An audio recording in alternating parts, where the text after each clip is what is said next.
국민의힘 혁신위원회가 출범을 위한 준비 작업에 박차를 가하고 있습니다. 이러면 내일 공식 출범할 것으로 보이는데요. 자, 국민의힘 외통위 소속 윤상현 의원 전화 연결해서 정치권 현안 관련해서 이야기 나눠보겠습니다. 의원님 나와 계십니까? 예, 나와 있습니다. 네. 윤상현 의원입니다. 자, 먼저 의원님, 지금 윤석열 대통령 사우디아라비아 그 중동 국빈 방문하고 있는데 뭐 예. MOU 체결 소식까지 들리고 있습니다. 예, 성과를 먼저 한번 말씀 부탁드리겠습니다. 그러니까 이 윤석열 대통령이 이제 사우디 카타르 방문하시거든요. 네. 그래서 그래서 새로운 역사의 장을 펼치고 있다고 보고요.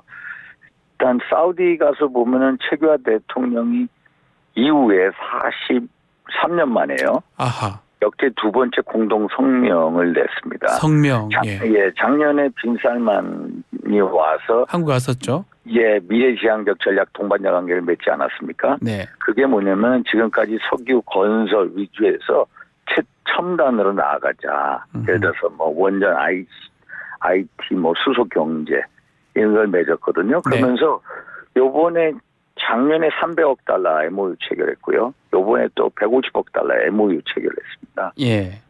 그래서 도합 한 60조 가량. 그래서 세일즈 외교의 이제 선봉장으로서 열심히 뛰고 있다. 근데 한편으로는 그 MOU가 양해각서잖아요. 예. 이게 MOU만 체결되고 이게 그 후에 성사되는 거는 잘 안 보인다 이런 지적도 있는 것 같아요. 이건 어떻게 봐야 됩니까? MOU가 체결됐다고 해서 반드시 이제 성사되는 건 아니거든요. 예. 말 그대로 이제 양해각서입니다. 예. 그런데 이 양해각서를 이제 문서화했다는 게 중요하고요. 작년에 300억 달러 MOU 체결했는데요. 이게 구체적 사업으로 그게 얼마냐? 한 60% 이상이 구체적 사업으로 진행이 되고 있습니다. 아하, 300억 중에 60%가 진행이 되고 있다. 그런데 뭐가 문제냐면은 MOU 체결은 크게 뉴스화되는데 예. 그 다음에 구체적 사업으로 간 거에 대해서 시간이 걸리고 하니까 그거에 대해서 보도를 안 해서 그런 거지. 그건 잘 되고 있다 이런 말씀을 드립니다. 자, 외통이 계셔서 국감 이제 해외 국감도 이제 하시는데 최근에 중국에 있는 탈북민들 강제 북송한 사건 그거 좀 국감에서 내용 다뤘더라고요. 예. 그게요. 저희가 중국 바로 가기 전날인가 강제 기습 북송 한 600여 명의 탈북민을 북한으로 돌려 송환시켰습니다. 중국에서 북한으로 돌려보냈다는 거죠. 돌려보낸 거죠. 저희가 파악하기로 한 2,600명 정도의 탈북민들이 지금 강제 수용당하고 있는 상태거든요. 예.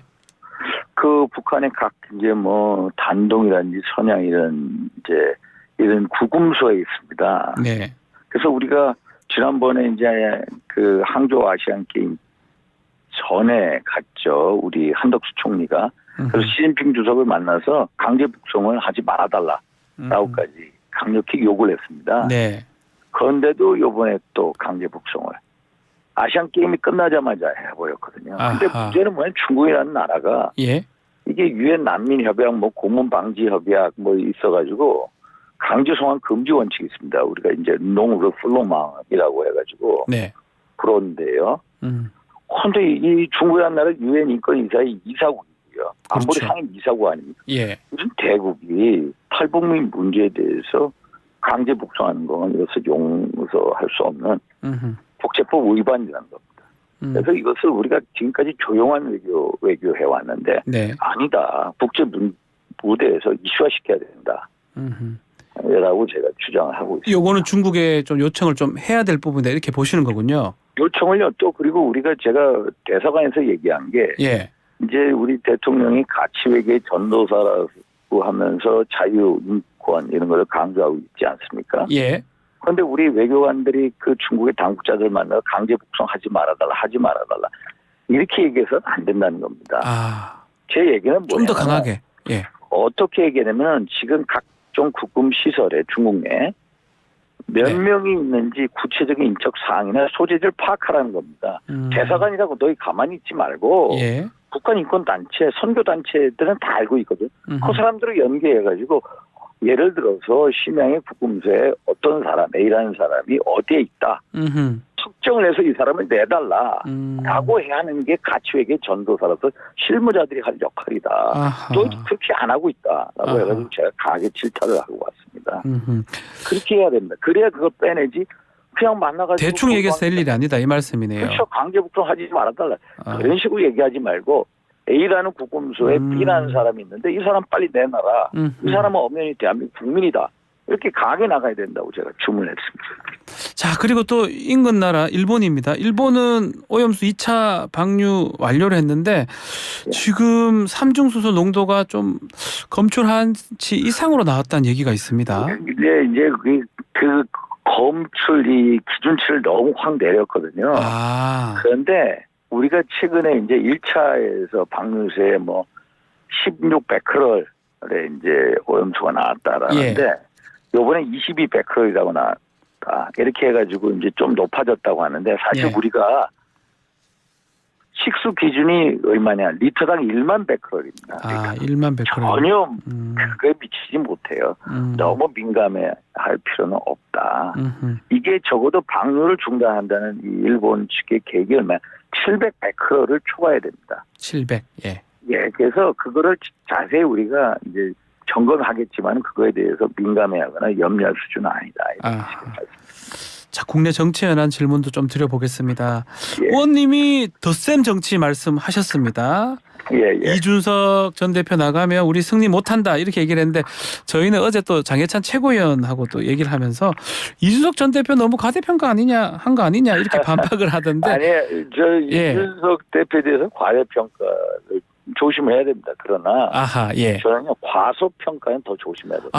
과소평가해서 저는 안 된다. 수도권 선거를 치열하게 치러봤지 않습니까? 여권 내 이 조그마한 분열이 얼마나 치명적인 것을 너무나 잘 압니다. 함께 가야 한다는 겁니다. 이준석 전 대표에 대해서 당내 이제 호불호가 엄청 갈립니다. 싫어하는 사람 많습니다. 저한테도 옹호하지 말아라고 하는데 제가 왜 합니까? 당의 승리, 대통령 성공을 하는 거 아닙니까? 네. 아니 이준석 전 대표가 예를 들어 중도라든지 청년이라든지 뭐 호남 일정 부분 대변하고 있고요. 수도권 청년 남성 유권자들한테 매니아층도 많습니다. 아니 솔직히 젊은 층 중에 이준석 전 대표만큼 젊은 층에 영향 있는 정치인 누가 있습니까? 한번 따져보십시오. 장해찬 최고위원은 좀 부족한가요? 거기에 비하면? 아니. 서로 뭐 이제 그런 게 있고 내부적인 관계도 있습니다만 저는 잘 아는데 저는 근본적으로 근거 없는 비관론 금물이지만은 근거 없는 낙관론도 재앙이 될 수 있다. 선거는요. 가장 보수적으로 준비를 해야 됩니다. 그것이 선거 전략이 기본입니다. 그래서 정치는 덧셈 정치로 가자. 갑자기 뺄셈 정치 그건 안 된다. 과거 열린우리당 경험을 봐라. 그래서 덧셈 정치를 저는 일관되게 주장하고 있습니다. 자, 이준석 전 대표 뭐 등등 유승민 의원까지 품어야 되는 유승민 의원 품는 것도 그렇게 보시는 겁니까?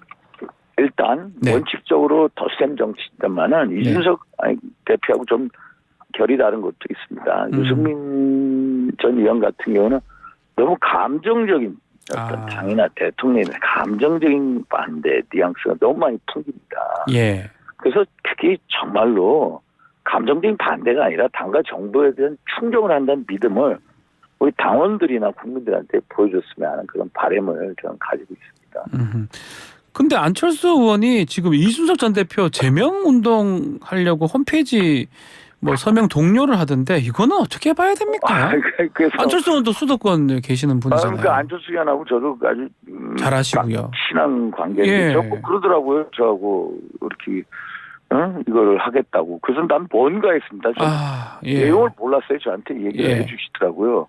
그래서 이제 유세 중에 이제 발언을 가지고 이제 가짜 뉴스 논란을 만들었다. 근데 안철수 이제 그 대표의 사전에는 그런 걸 용납 못한 스타일이거든요. 아주 실망스러운 건데 그렇게 생각하고 계시는 것 같아요. 그러나 근데 이 문제를 가지고 또 이 윤리의 제소에서 막 그 제명해야 된다. 서명운동한다. 이거는 또 내가 보기에는 저 같으면 이 정도까지는 안 할 것 같아요. 그래서 서로 이것도 풀어야 된다. 풀어야 된다? 우리 당이 지금 어떤 상황입니까? 그러니까요. 국민 엄중한 그 처리를 만든 상황인데 혁신하기도 바쁜데 서로 이렇게 싸움의 모양새가 결코 좋지 않다. 그러니까 이 두 사람부터 좀 혁신해야 된다. 이 말씀으로 좀 이해도 되는 겁니까? 혁신이 아니라 통합이라는 게 통합이라는 거. 그림이라면 지금부터 뭔가 이 정치라는 게요. 예. 그 사람의 생각을 뛰어넘어야 됩니다. 기본적인 생각의 패턴을.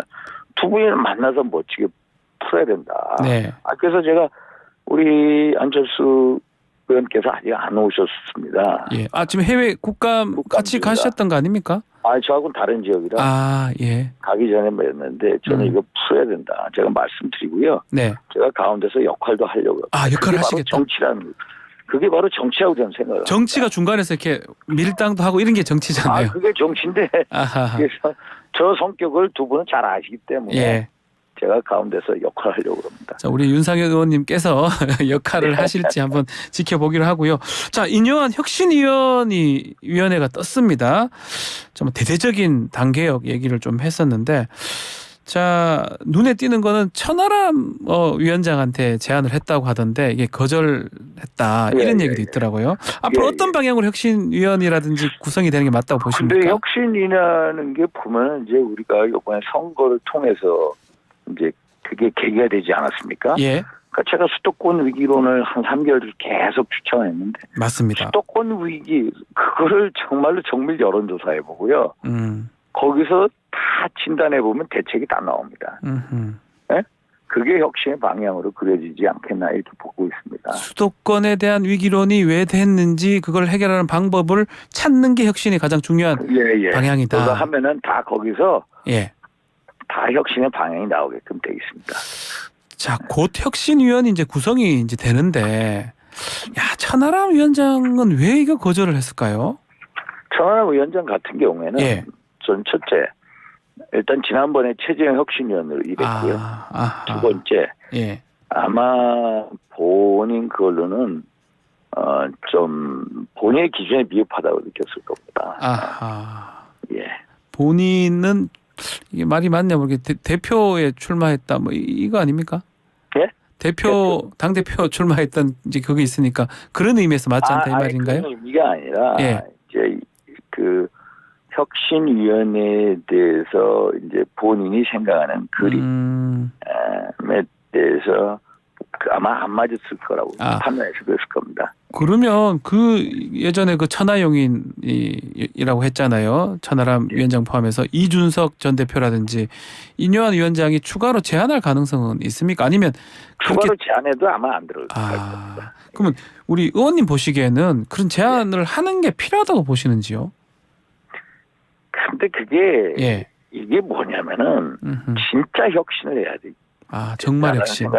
아마 그분들은 들어가면은 그냥 하나의 들러리로 가지 않겠냐. 그런 면에 있어서 안 들어갈 겁니다. 자, 그래서 뭐 윤희숙 의원 얘기에 따르면 안 받을 수 없는 공천 룰 같은 거 만드는 게 인요한 위원장 미션이다. 이런 의미에서 진짜 혁신을 말씀하시는 겁니까? 공천룰은 뭐 지도부는 그럴 겁니다. 공천관리위원회 그 역할인데 무슨 소리냐 이렇게 얘기할 수도 있는데 사실 제가 대책위원회에 준한 혁신을 주장하지 않았습니까? 그렇죠. 지금은 정말 비상 상황입니다. 그래서 우리 당 대표께서도 혁신위가 이제 뭐 안건이라든지 활동 여러 제반 사항에 대해서 전권을 가지고 자율적으로 해라. 독립적으로 해라 했기 때문에 공천에 대한 기본 룰 같은 것은 뭐 낼 수도 있지 않나 이런 생각을 해봅니다.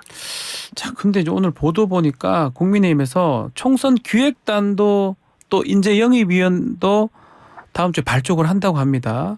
이러면 이 혁신위하고 조금 충돌 부분이 좀 생길 가능성도 있지 않을까요? 그렇게도 생길 수가 있습니다. 총선 기획단이라는 게 총선의 밑그림을 전략을 이렇게 그려 나가는데 거기도 이제 공천관계 룰을 할 수가 있고요. 혁신위에서도 제반 사항에 대해서 자율적 독립적으로 판단해라 했기 때문에 거기서도 그려 나갈 수 있고요.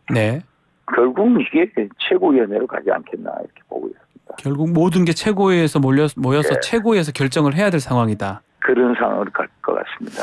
의원님께서 지금 정치 얘기하시면서 당내 통합이라든지 통합 얘기를 좀 많이 하셨는데 지금 뭐 정치권 가장 큰 이슈가 통합이라는 또 명제 같기도 합니다.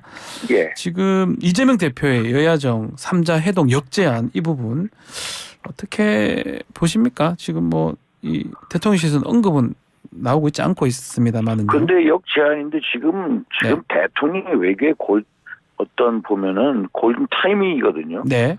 정말로 중동에 가서 외교 활동하는 거 보면은 저도 이렇게 외통면서 놀랄 정도로 잘하십니다. 그래서 어떤 그런 상황인데 국내 정치 이슈로 참모를 끼얹으면 안 된다. 그래서 대통령실에서는 뭐 이제 지금은 외교에 집중하고 있는 때 아닙니까? 예.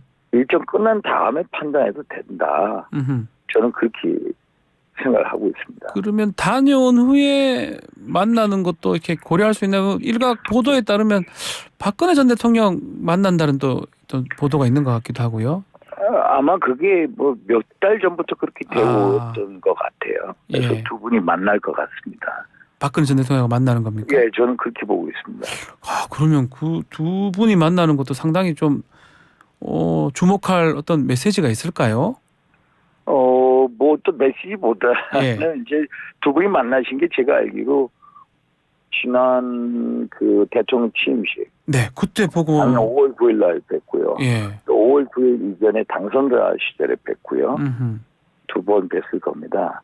그래서 아마 요번에 또 한번 뵀거든요. 뭐 우리 그 메시지 카톡 메시지로는 뭐 11.6 행사에 대통령이 뭐 참석하실 거다 해가지고 뭐 어제 문자가 오고 그러는데. 의원님들 메시지에 그게 들어왔습니까? 예, 어느 이제 일반 지지자들이. 그런 얘기도 있습니다. 그러면 박 전 대통령을 뭐 이제 귀국 후에 만난 다음에 뭐 영수회담의 가능성은 사실 없는 겁니까? 저는요. 저는 영수회담이라는 건 맞지 않고요. 예. 문재인 대통령도 영수회담 한 번도 응하신 적이 없습니다. 맞습니다. 없습니다. 그 홍익표 원내대표가 그 당수석 패배할 때도 영수회담 사전에 없다. 그래서 아예 이제 걷어찼거든요. 근데 저는 이렇게 봅니다. 대통령이 최근에 이제 민생, 경제, 소통 뭐 이런 거를 많이 말씀하시지 않습니까? 예. 그래서 이번에 좀 달라지지 않겠냐라는 이런 기대도 해봅니다. 좀 변화에 있지 않겠냐. 그래서 저는 개인적으로 이재명 대표가 뭐 3자 회동하자라고 했는데 저는 그대로 받는 것보다는 뭐 원내대표, 뭐 정의당 이런 식으로 포함해서 약간 5자, 뭐 6자 이렇게 원내대표당까지 넣어서 정의당도 넣어서 또 왜냐하면은 대통령이 사우디 중동 외교에 대해서 한 설명할 자리도 필요하거든요. 예. 그래서 사우디 외교에 대해서 대통령이 그거를 말씀하시고 외교에 여야가 없다라는 걸 한번 이렇게 보여달라는 그 말씀도 이렇게 부탁도 하시고 그러면서 그 성과도 이렇게 공유하고 이게 어떤 소통의 자리가 아닌가. 그래서 그런 좀 크게 그림을 크게 그려서 원내대표단 뭐 정의당까지 포함해서 한번 설명에 기회를 갖고 그걸 통해서 뭐 그런 회동 이후에 뭐 여건이 되면은 뭐 비공식이라도 뭐 여러 3자든 뭐 5자든 회동도 가능하지 않겠나 이런 추측은 해보고 있습니다. 알겠습니다. 자, 시간이 다 돼서 오늘 말씀 여기까지 듣겠습니다. 감사합니다. 감사합니다. 윤상현 국민의힘 의원과 함께했습니다.